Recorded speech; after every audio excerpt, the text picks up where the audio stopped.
Hey everyone, welcome back to the YouTube channel God Will Do It For You. My name is Steven and I hope everyone is doing all right. Apologize for the delay on the video yesterday. Just so many variances and things that were kind of conflicting with making the video. So I was like, all right, between rain and lawn mowers and things like that going on and children being in the house, I'm like, all right, I'll just do it tomorrow when the house is nice and peaceful, or just when the environment is a little more settled and looks good outside today. So but hope everybody's doing all right. And I also want to give a shout out to those who actually sold into this page last video. Great, yay, clap hands on that. That's really awesome that you are trusting me with your seeds, and I definitely sold them and also prayed over them. So definitely appreciate it. I think it's going to be the start of a great thing. I plan on doing great things with the seeds that you guys sow into this page. So I don't want you to ever think that I am pocketing it for my own benefit. That is not the case. My heart is definitely set on those of God's kingdom. All right, and that is exactly why we're going to continue just going over today. And today's topic is going to be on God's sovereignty. And so when we're going to piggyback into the story of Job, because the reason why the story of Job is important, just like any book in the Bible, and not more so the part where God restores everything, but more so paying attention to certain things that Job said and when he was going through everything that he was. Now, the reason why I'm bringing up the topic God's sovereignty is because as long as we know God is sovereign, then we know that no matter what situation that we are in, no matter what health condition, financial situation, whatever the case may be, we understand that God is in control, and for whatever the reason, he has allowed, with him being sovereign, that means he has allowed the circumstance to occur in order to do something greater through you. And so with this, it's great because we really shouldn't be stressing. The thought of not having things in control, I can understand the stress of that, or just the anxiety that may cause, not being in control. I understand the thought of, well, dang, my finances are wiped. I have no idea how I'm going to pay this. God is sovereign.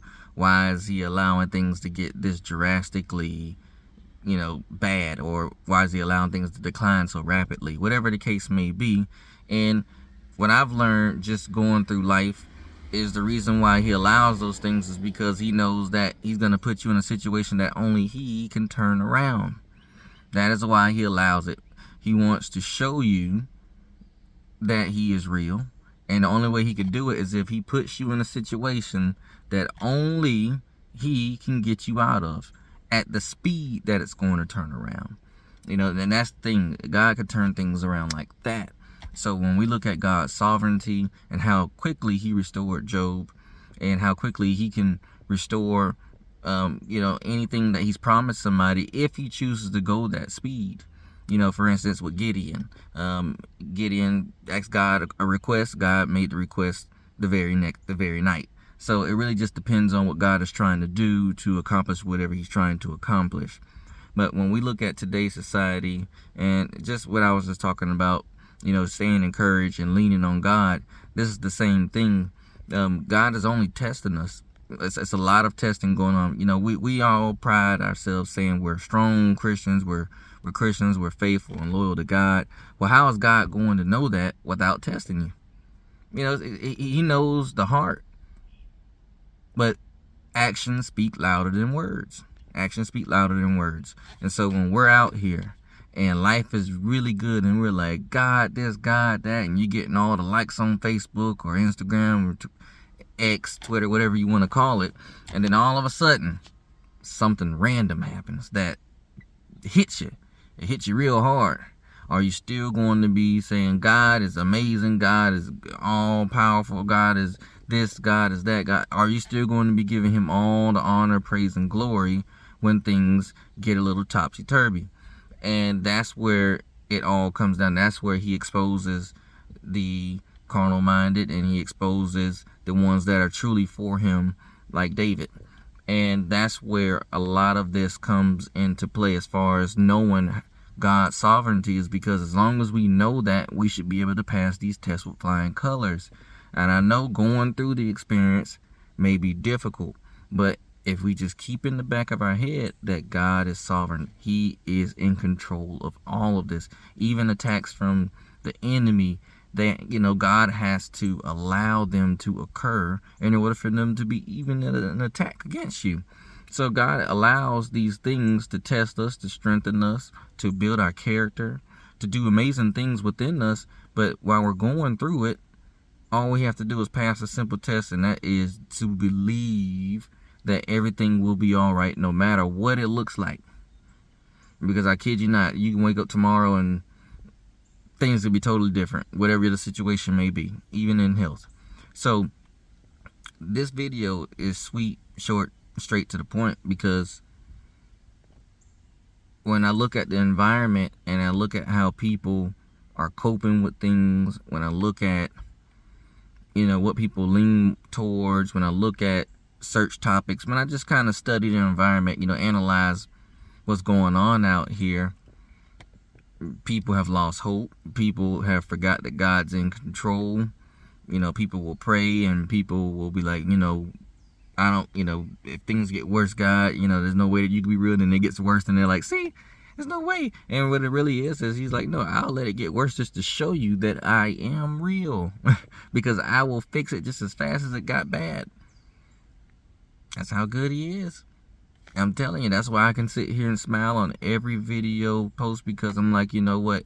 I may feel down sometimes inside because I wish I could not be self-conscious about finances sometimes. That would be nice.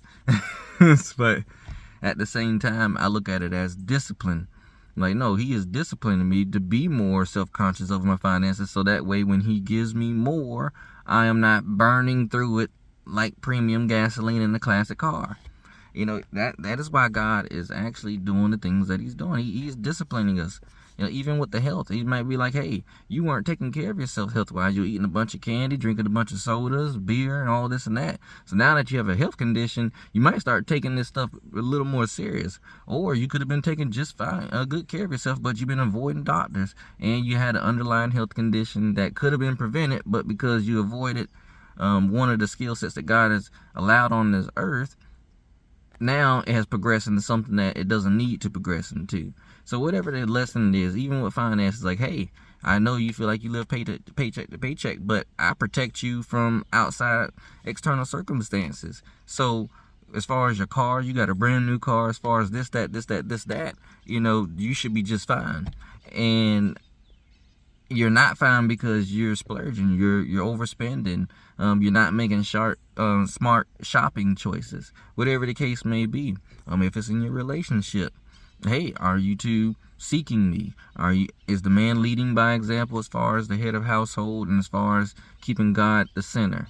Is the man doing what he's supposed to do, and is the woman, okay, and this is big for women as well, are they giving the man the chance to do his duty? And so, as far as women wanting to be submissive and this and that, that's a whole topic, for another day, because I believe that women that are submissive to men, they do that because they trust the man leading them, so they submit, but not as a means to say, okay, you can control my life and do whatever you want to me and this and that. No, it's more so that, hey, I'm independent, I can do well just fine out here, but I see the way you run things. I see that God is your center. I see that now we are a team. I am going to trust you with the household judgment, and I'll be right here with you as your partner. If you need to lean on me for feedback, and if we don't know what to do, we will turn to God. Whatever the case may be, however you want to do your household, doesn't matter. So the point is, in conclusion, as long as we know God is sovereign, as long as we remember it, because we know it, because we've heard it time and time again in church, but as long as we remember this, then you'll be able to go about your day. Things may not be perfect. You might have a bill or two behind right now, and you're sitting there smiling, and people probably like, why is he smiling when he's got 2 bills behind? He don't got the money to pay for it right now. You want to know why I'm smiling? Because God is in control. He is not thinking about them bills. He can give you, he can have somebody bless you tomorrow, and then bam, the 2 bills are paid, and you're sitting there stressing, crying, worrying, drinking, smoking for nothing. For nothing. He can have some random stranger walk up to you and say, you know what, I just had it in my heart to bless you. Here you go. And they give you everything that's in their pocket. You got YouTubers now trying to bless people for likes. But hey, that might be you might be that person they run across, and hey, yeah, they get their likes or whatever. Who cares about that? But that'll be your blessing from God.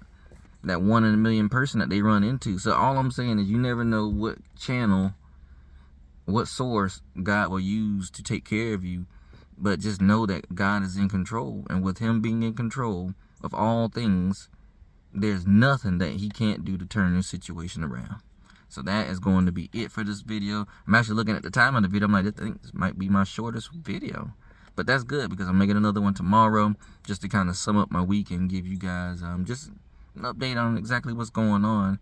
But these are the tidbits that I go through in my mind, and you know, when I'm searching the Bible for inspiration, and you know, just trying to stay encouraged. These are the things that cross my mind when I'm thinking about this, because I'm like, you know, when everything started happening to Job, the first thing Job mentioned was, this is only happening because God has allowed this. And Job said that with confidence, and that was the first thing that he said, was because he already understood that God was sovereign. And so with him knowing that, then he knows that the reason that his circumstances are what they are is because God allowed it. So that should have you jumping for joy, because with that confidence, you know, if God allowed it, God can take it away. God can turn it around, and he can revitalize it. You know, he can rejuvenate it. Whatever the case may be, God can do all things through us if he chooses to do so. I say, get on your knees, pray, thank him just for being alive. Get on your knees and pray just for even being able to get on your knees and pray. There are some people sitting in wheelchairs that cannot do that. So be thankful because we're alive. If we're thankful and we're blessed enough, we'll see tomorrow. You'll see me again. And we're going to keep pushing this walk together. Like I said, as things start to get exposed in my life, I'm going to be sharing it with you all, so that way you all can see that this is a fruitful page. The things that God is doing in the background is not speaking on them yet, because I want to see exactly what comes of it. So that's why I'm just working diligently, making sure that I maximize all the time that I have. And I'm making sure that I am maximizing my capabilities regarding the talents that God has given me. So I highly encourage you all to do the same thing. We live in a society where now the average American has to work 2 jobs in order to make it. So things are changing out here. So with the average American having to work 2 jobs in order to make it, that should definitely light the fire in your heart to be like, hey, you know, I really want to start tapping into these God-given skills that I have, so that way you are paid your fee, and you'll be paid more than what the system is going to pay you for what they think that you're worth for the job they need you to do for them to make them millions. So just keep that in mind. All right, y'all, until next time, I appreciate it. Like, share, subscribe. We gained some subscribers on that last video. That's great. I appreciate anyone that took the time to subscribe. And until next time.